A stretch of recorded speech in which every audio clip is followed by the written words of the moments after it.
Welcome back. Cancer Research Malaysia is a non-profit cancer research organisation dedicated to conduct crucial research on cancer by raising funds via donations and research grants. One such way to do this is via the TerryFox Run, which is an annual non-competitive charity event held around the world to raise money for cancer research in commemoration of Canadian cancer activist TerryFox and his Marathon of Hope. Recently, Bernama news producer Kevin Barnaby spent some time with Cancer Research Malaysia CEO Andy Khoo to get the latest updates with regards to developments in cancer research and to talk about the TerryFox Run. All right, welcome to this special feature segment right here on Bernama News. Today we're going to be talking about the TerryFox Run, which is a charity run to fund cancer research. Now, before we get into that, we're going to talk a little bit about cancer as well. And who better than to talk to us than the CEO of Cancer Research Malaysia, Andy Khoo. Andy, thank you so much for taking the time to be with us today. It's a pleasure to have you with us. Good morning. Thank you, Kevin. We are really grateful to have the opportunity to be here with you. Okay, so we talk about cancer. Before we talk about the TerryFox Run, let's talk about cancer as a whole. Now the thing is, Cancer Research Malaysia, how did it sort of come about as far as its establishment? Right. In the year 2000, the Group CEO and Chairman of Sime Darby at that time, Tan Sri Tunku Ahmad Yahya, had an epiphany, and that was that a lot of the Sime Darby scholars were not returning to Malaysia because they had been receiving scholarships and moving on to higher levels of learning. Very often when they do programs as high as PhD, they are involved in research, and it's hard for them to come back and find jobs in Malaysia in those early days.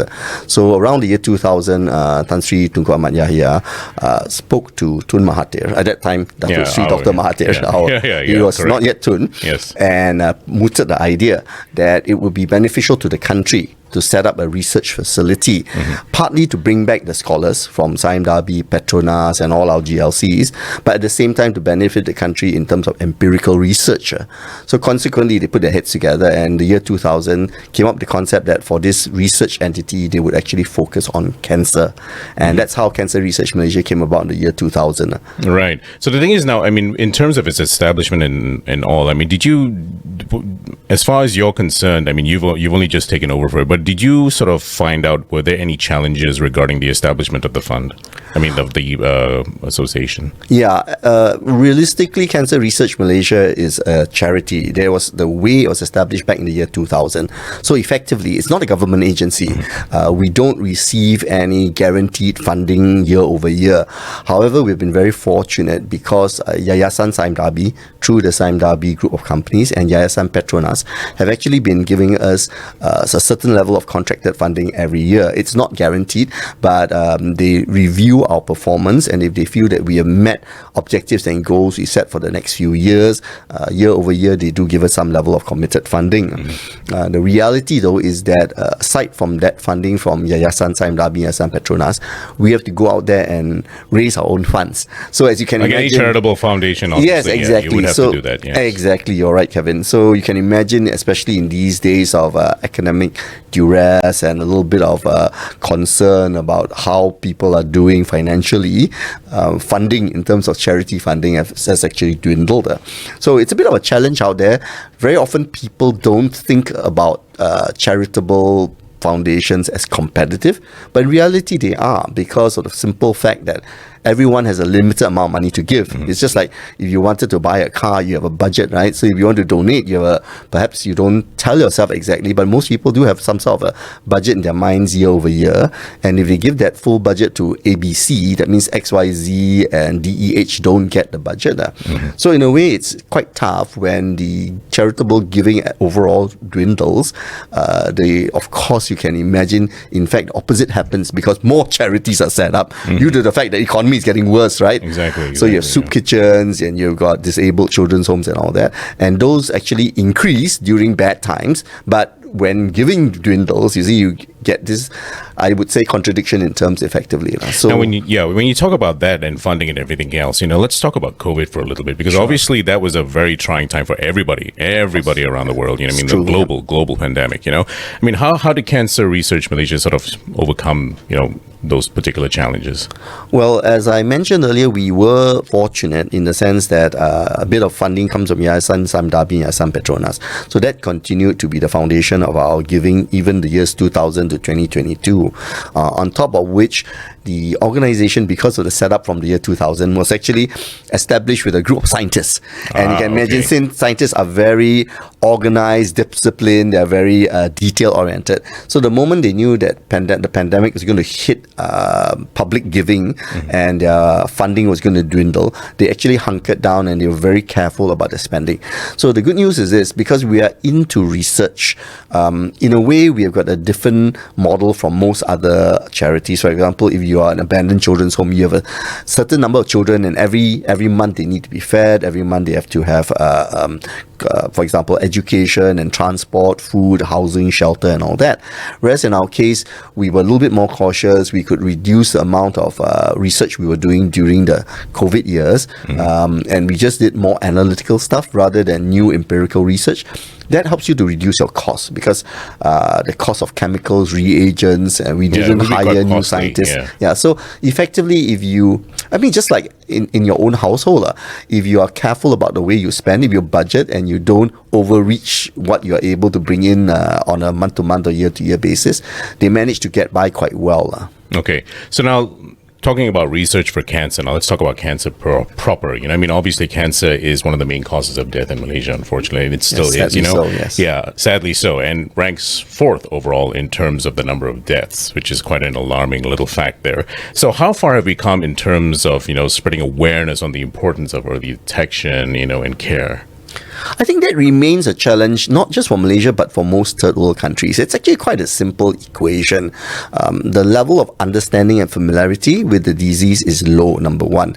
Number two, also, there is a bit of a major challenge in the sense of countries with a large distribution of population over the geography and a very concentrated level of medical care. So, for example, if you go to places like Sabah and Sarawak, they are more immensely challenged compared to Semenanjung, because in Semenanjung, we have more towns, more cities, you have more public hospitals. Both KKM does a really fantastic job with their general hospitals, and the Klinik Kesihatan Malaysia, those are effective. But when you are in Sabah and Sarawak, you can imagine the challenge, because the general hospital will be in the major towns like Kuching and Sarawak. That's right, Kota Kinabalu. So Kuching, they have Hospital Umum Sarawak, and in KK you have Hospital Queen Elizabeth II. They do a fabulous job. But then we must always remember the hospitals are the final stop for the patients. In reality, the patients are filtered or come through the hospitals normally through the KKM clinics. But because of the geographical distribution of Sabah and Sarawak, or even when you go out to places like Pahang and you go to the places which have less population but more, you can say that it's a little bit more of the boondocks, more of the countryside, then it's harder to reach the peripheral villages and the communities. So consequently, awareness for early detection, awareness for simple things like whether, for example, I'll give you 2 examples. Breast cancer is a very physically, I would say, easier cancer to detect, because a lady or even a guy can do self-examination. But because people are not aware and they're not educated, especially in the further outreaches of the country, they're not so familiar with doing their breast examination, right? And maybe there's some... They wouldn't know how to do it, I think. Exactly, Whereas it's a lot easier to spread the awareness and knowledge in places like Klang Valley. We're pretty concentrated for human beings. And they're more knowledgeable about it as well. That's people are more aware. They have less taboos. Pantang Larang is an example. They're less shy about it. In remote reaches of Malaysia, you'll be surprised.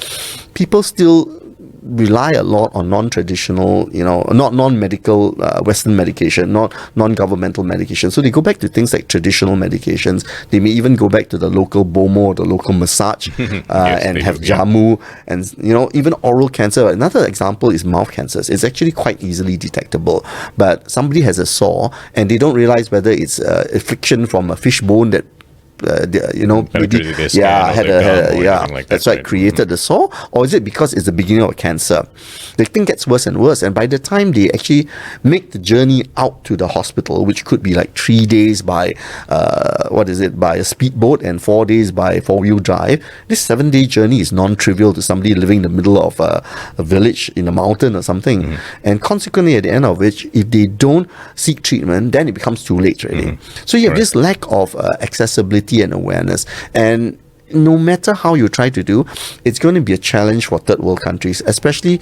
Can you imagine the problems even compounded worse in places like Philippines and Indonesia, where they've got outlying islands? How do you get a village there? That is a very extreme example of that. Yeah, and the travesty of justice is this, Kevin. The reality is that certain cancers, especially the easily detectable ones like mouth cancer and breast cancer, detected early, the survival rates are very, very good. But the problem is, when not detected early, in late stage, then the patient's chances are much diminished. Much slim, yeah. Right? So we have this quandary of how do you deal with it when people don't have easy access due to the remoteness of their locality. Well, that's really something, isn't it? I mean, you would expect in this day and age that the awareness would be far greater than what it was back then. It would be forgivable back then, but yeah, in this day and age, we're still struggling with it, yeah? So let's talk about the TerryFox Run, obviously this is a charitable, event that's going to be held. So let's talk about how the collaboration came about. I mean, how did it come about, the TerryFox Foundation, the collaboration with them? Okay, well, in around 1978, 1979, a young gentleman in Canada at that time, many years back, he was about 18 years old. He was unfortunately afflicted with cancer of his own, osteosarcoma, and lost his leg due to the cancer treatment at that time. So he was fitted with a prosthetic leg. Right. Yeah. Consequently, when he was in hospital, he realized he actually witnessed the fact that cancer was not just a disease. We sometimes think of cancer as the disease of the senior citizens. It's not really so, because even young people, you go to hospitals, you'll find it's definitely not exactly. Yeah, you have elderly people. Cancer Anybody can get young it. Yeah. children, and exactly, you're totally right, Kevin. So when he saw that, he had himself an epiphany back in around 1978. 1979 to 1980, and decided that it was actually unfair for people to have cancer. He said, there should be better research done. And of course, at that young age, he wasn't a doctor. He was an athlete. Actually, he was a basketball player and a runner in Canada. So he made a personal commitment that he would raise funds for cancer research. So he began a run in 1980, going from one end of Canada, hoping to reach the other end. And he called it the Marathon of Hope. And in doing so, he collected donations and contributions. And his goal at that time was to raise $1 Canadian for every Canadian. Unfortunately, he never made it to the other side of Canada and passed on, I think in 1981. His family then made a commitment that his mother, his father, his two brothers made a commitment to carry on that tradition. So that's how, in answer to your question, that's actually how the TerryFox Global Foundation was started. Okay. Subsequent to his passing away, his family carried on the foundation, and they've been running it now for this is the 43rd year, going on to the 44th year, and we're going to be holding the run in Malaysia very soon in September. Mm-hmm. So we're very honored to be partnered with the TerryFox Foundation since the inception of Cancer Research Malaysia. So now, with this event that's going to be held, you're expecting to draw about 4,000 participants, if I'm not mistaken, right? From all walks of life, Would you say the numbers have returned to what they were prior to COVID? Actually, sadly, no. As a comparison, the TerryFox Run for Malaysia began in 1992, and it was organized by a team of volunteers. Cancer Research Malaysia, if you recollect from what we mentioned earlier, started only in the year 2000. So from 2000 onwards, we were actually involved with them until about 2016, 17, 18, 19, and then COVID struck. So during the years of COVID, in 2020 to 2022, roughly thereabouts, the mid of 2022, there were no TerryFox runs held. I think there were no public runs held in Malaysia during that particular time. going back to your question, the largest number of participants, if I recollect from the data that we have, it was around the year 2015, 2016, when they actually had 8 to 9,000 people show up. Right. Yeah, More and it double. was huge numbers in those days. But on top of the 8 to 9,000 runners, you actually have about 17,000 donors at that time who took up the wow, that's t-shirts. good, yeah. What's interesting is this: the t-shirts, for example, the one you see, the Marathon of Hope, actually have become collectibles. So there are people okay. who were actually in wonderful. Canada at the time when maybe they were studying, they were living in Canada at the time when TerryFox made his maiden run, and then they were so inspired by it. Then when it came into Malaysia in '92 onwards, they started participating. So they've been collecting t-shirts for years, and they actually frame it up as a collectible item.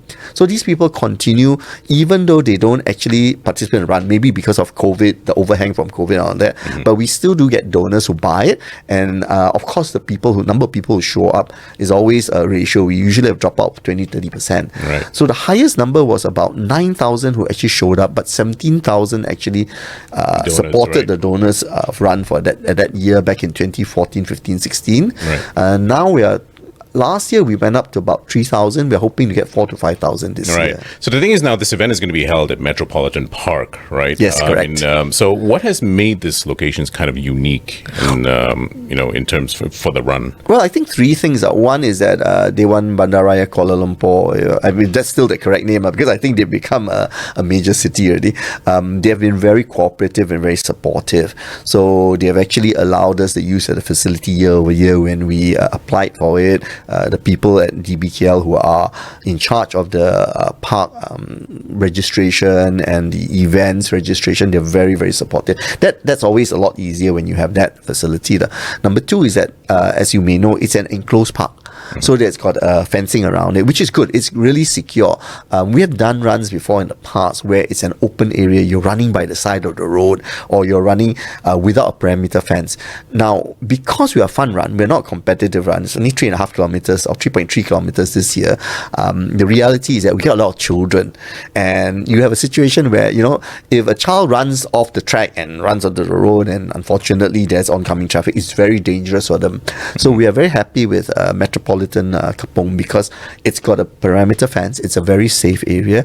The third thing is that there's ample parking. If you've ever been to Kapong Metropolitan Park, you've got a lovely multi-story car park there. Okay, you pay a little bit of money, but you know what? It's better than illegally parking by the roadside and you come back, your car has been rammed by a bus or something, So the parking, the perimeter fencing, the wonderful support from DBKL, that's made a huge difference to us. So regarding raising funds from the event, I mean, how much is Cancer Research Malaysia sort of hoping to raise from this edition? Okay, I'll be very, very frank.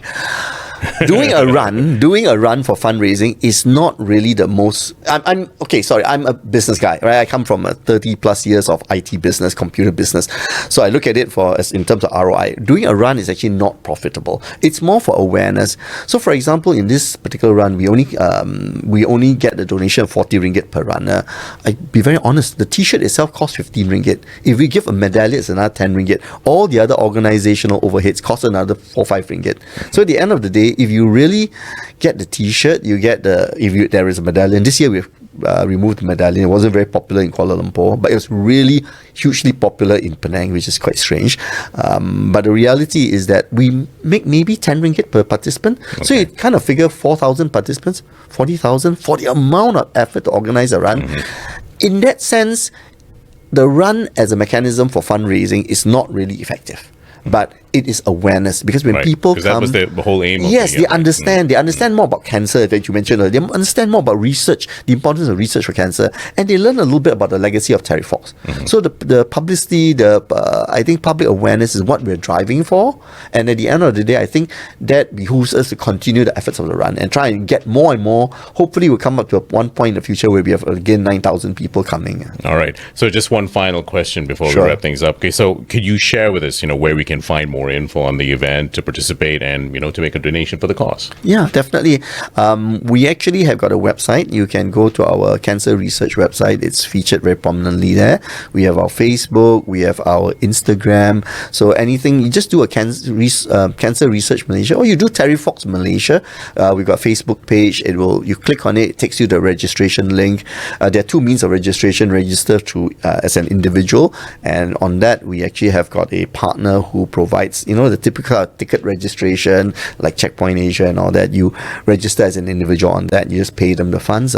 But we also have corporate registration where they can come direct to our team, and the reason is because sometimes corporates, they want the logo on the sleeve of the shirt, sorry, not the logo, the company name on the sleeve of the shirt, so they can say Team Accenture or Team IBM, Team Pricewaterhouse. So at the end of the day, it really helps the identification of their team. They run together, they have fun together. As I said, it's a fun run. So we have been very happy actually proliferating that both on social media, and actually this year was the first year we held our runs outside of Kuala Lumpur.